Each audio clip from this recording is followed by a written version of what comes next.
Everyone, let's study with वंदना अग्रवाल में आपका स्वागत है।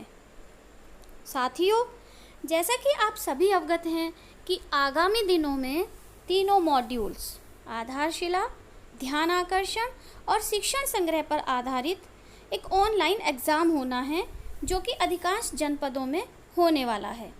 तो उसी क्रम में मैं आपके लिए आज ध्यान आकर्षण मॉड्यूल के भाग 1 व 2 पर आधारित संक्षिप्त नोट्स लेकर आई हूँ जो आपके लिए बहुत ही ज़्यादा उपयोगी हैं इस ऑनलाइन परीक्षा की दृष्टि से। और कुछ ज़िलों में जो प्रोग्राम्स चलाया जा रहा है कि जो ARP हैं वो फ़ोन के द्वारा ये पूछ रहे हैं कि आपने इनका अध्ययन कर लिया है और उनसे रिलेटेड कुछ क्वेश्चंस भी वो पूछ रहे हैं, उसके लिए भी ये बहुत ही ज़्यादा उपयोगी हैं। तो अगर वीडियो पसंद आए तो कृपया इसे लाइक कर दें और अगर आप चैनल पर नए हैं तो चैनल को सब्सक्राइब कर लें ताकि मेरे अन्य आने वाले वीडियोस के नोटिफिकेशन आपको सबसे पहले मिल जाएं। तो आइए देखते हैं ध्यान आकर्षण मॉड्यूल के भाग 1 व 2 पे आधारित नोट्स। ये देखिए, सबसे पहला ये है कि जो ध्यान आकर्षण है वो अधिगम आधारित शिक्षण है। ध्यान आकर्षण का अर्थ है ध्यान का आकर्षण। किसका? शिक्षक का। और किसकी तरफ? बच्चों की तरफ। उन बच्चों की तरफ जो बच्चे अपनी कक्षा के अनुरूप निर्धारित दक्षताओं को प्राप्त करने में अक्षम रह गए हैं अथवा जिन बच्चों में लर्निंग गैप रह गया है, उनकी तरफ शिक्षक का ध्यान आकर्षण करना ही इसका प्रमुख उद्देश्य है। अब लर्निंग गैप रह गया है तो ये लर्निंग गैप क्या है? तो बच्चे का वास्तविक अधिगम स्तर तथा कक्षा अनुरूप अपेक्षित अधिगम स्तर में अंतर को लर्निंग गैप कहा जाता है। यानी कि अपनी कक्षा के अनुरूप बच्चे को जो आना चाहिए और बच्चे को वास्तव में जो आता है, उन दोनों के बीच का अंतर ही लर्निंग गैप कहलाता है। लर्निंग गैप के क्या कारण हैं? तो देखो, लर्निंग गैप के जो मुख्य कारण है वो ये हैं। एक तो माता पिता की शैक्षिक स्थिति, यानी कि अगर बच्चे के माता पिता अनपढ़ हैं या बहुत कम पढ़े लिखे हैं तो वो अपने बच्चों की एजुकेशन की तरफ ज़्यादा ध्यान नहीं दे पाते। दूसरा है कलहपूर्ण पारिवारिक वातावरण। अगर बच्चे के घर में कलहपूर्ण वातावरण रहता है तो भी बच्चा अच्छे से पढ़ नहीं पाता। ज्ञानेंद्रियों में आंशिक विकार। अगर बच्चे की ज्ञानेंद्रियों में से किसी भी ज्ञानेंद्रिय में हो सकता है कुछ भी विकार है किसी भी प्रकार का, तो वो भी बच्चों की अधिगम क्षमता को प्रभावित करता है। और अध्यापकों का कठोर व्यवहार। कुछ मामलों में ये देखा गया है कि जो अध्यापक हैं उनका बच्चों की तरफ व्यवहार कुछ रिजिड सा होता है, कुछ कठोर होता है, जिसके कारण बच्चे अगर कुछ पूछना भी चाहें तो नहीं पूछ पाते और जिसकी वजह से जो उनका अधिगम लेवल है वो कम रह जाता है। तो ये है लर्निंग गैप के कारण। इनमें प्रमुख कारण अध्यापकों का कठोर व्यवहार एवं बाल केंद्रित शिक्षण विधियों का प्रयोग न करना है। तो अब हम देखेंगे भाग 2 है, वो है लर्निंग आउटकम एवं आकलन पर आधारित। तो लर्निंग आउटकम क्या है? लर्निंग आउटकम से आशय है उन परिणामों से जो किसी कक्षा में अध्ययनरत विद्यार्थियों को उनके निर्धारित पाठ्यक्रम के अनुरूप अपेक्षित दक्षताओं के प्राप्त होने पर परिलक्षित होते हैं। तो लर्निंग गैप क्यों रह जाता है? पहले तो हम इसके सही कारण का पता लगाएंगे। किस तरह इस अंतर का आकलन किया जाएगा? तो ये जो अंतर का आकलन हम करेंगे वो आकलन प्रपत्र बनाकर करेंगे। यानी लर्निंग गैप हम कैसे पता करेंगे? हम एक आकलन प्रपत्र बनाएंगे और उसके द्वारा हम लर्निंग गैप का पता लगाएंगे। आकलन कब करना है? ये हमें शैक्षिक सत्र के प्रारंभ में ही कर देना है। आकलन प्रपत्र किस आधार पर बनना है? तो पिछली कक्षा की जो मूलभूत दक्षताएं हैं उनके आधार पर हमें आकलन प्रपत्र बनाना है। कक्षा शिक्षण। अब देखो, कक्षा शिक्षण हमें किस प्रकार से करना है?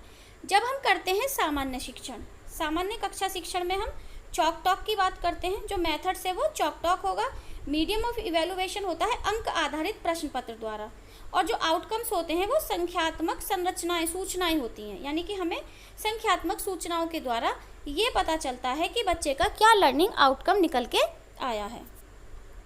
अब जो लर्निंग आउटकम आधारित शिक्षण कक्षा शिक्षण है उसमें हम क्या करते हैं? जो मेथड होता है वो होता है इनोवेशंस, एक्टिविटी और ICT के द्वारा। जो मीडियम ऑफ इवेलुएशन है वो होता है क्वालिटेटिव एंड क्वांटिटेटिव।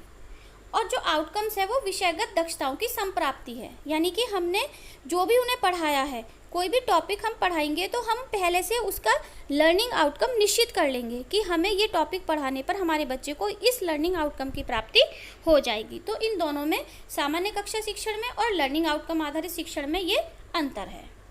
अब हम देखते हैं प्रश्नों का वर्गीकरण। यानी कि जो हम बनाएंगे आकलन प्रपत्र, उसमें हम प्रश्नों का वर्गीकरण कैसे करेंगे? तो जो कुल प्रश्न हैं उसका 20% होंगे ज्ञानात्मक प्रश्न, 50% होंगे बोधात्मक, 20% होंगे अनुप्रयोगात्मक और 10% होंगे तर्कात्मक प्रश्न। जो आरंभिक परीक्षण की प्रक्रिया है वो क्या होगी? आरंभिक परीक्षण के पूर्व परीक्षण प्रपत्र हमें स्वयं बनाना है। प्रत्येक प्रश्न लर्निंग आउटकम आधारित होगा। प्रत्येक प्रश्न की उत्तर कुंजी शिक्षक पहले से ही तैयार करेंगे। जो आंसर की होगी वो हम पहले से ही तैयार कर लेंगे और हर प्रश्न ऐसा होगा कि उससे किसी न किसी लर्निंग आउटकम की प्राप्ति होनी होगी। अब देखिए हम इसका विवरण देखते हैं कि हम जो ये बनाएंगे आरंभिक आकलन प्रपत्र वो किस तरह से बनाएंगे। तो देखिए प्रश्नों की संख्या 3 to 5 में होगी 15 और 6 to 8 होगी 25 यानी 25। वस्तुनिष्ठ और आत्मनिष्ठ दोनों ही प्रकार के प्रश्नों का समावेश होगा। तो प्राइमरी कक्षा के लिए 10 प्रश्न होंगे ऑब्जेक्टिव और 5 प्रश्न होंगे सब्जेक्टिव। तो वहीं जूनियर कक्षाओं के लिए 20 प्रश्न होंगे ऑब्जेक्टिव और 5 प्रश्न होंगे सब्जेक्टिव। अंक जो होंगे 15 प्रश्नों के 45 अंक होंगे प्राइमरी लेवल पे, यानी कि हर एक प्रश्न 3 नंबर का होगा। और जूनियर लेवल पे क्योंकि 25 प्रश्न है और वो भी 3 नंबर का एक प्रश्न है तो उनके कुल अंक हो जाएंगे 75। आरंभिक परीक्षण के दौरान हमें क्या करना है? पहली बात, हमें कक्षा के माहौल को एकदम सरल और सहज बनाना है। नकल कदापि ना हो ऐसी बैठक व्यवस्था सुनिश्चित करनी है।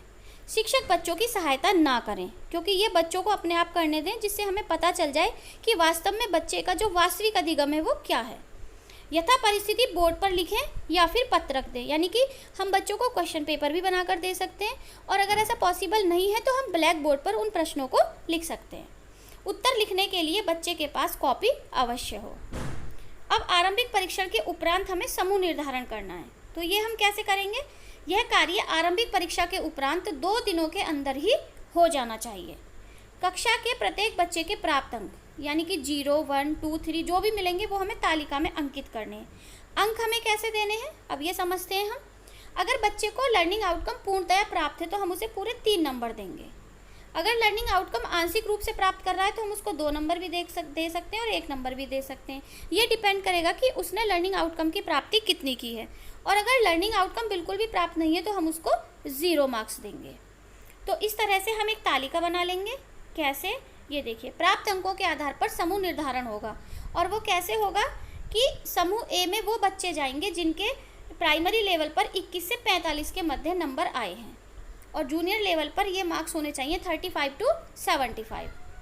समूह बी में वो बच्चे जाएंगे जिनके 16 to 20 मार्क्स आए हैं और जूनियर लेवल पर 26 to 34 मार्क्स आए हैं। और समूह सी में वो बच्चे जाएंगे जिनके 15 से कम नंबर आए हैं और जूनियर लेवल पर 25 से कम नंबर आए हैं, तो उनको हम भेजेंगे समूह सी में। इस प्रकार तीनों समूहों का निर्धारण हो जाएगा।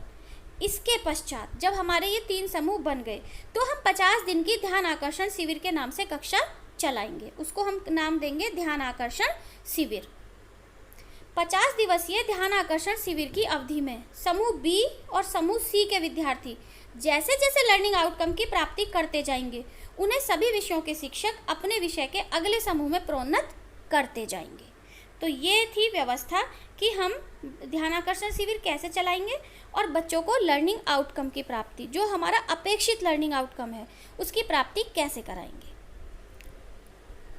तो अगर वीडियो आपको अच्छा लगा तो कृपया इसे लाइक कर दें और ऐसे ही अन्य वीडियो के लिए अब इसके भाग 3 और 4 में क्या दिया हुआ है इसके लिए मैं नेक्स्ट वीडियो में लेकर आऊँगी इसके नेक्स्ट पार्ट को। धन्यवाद।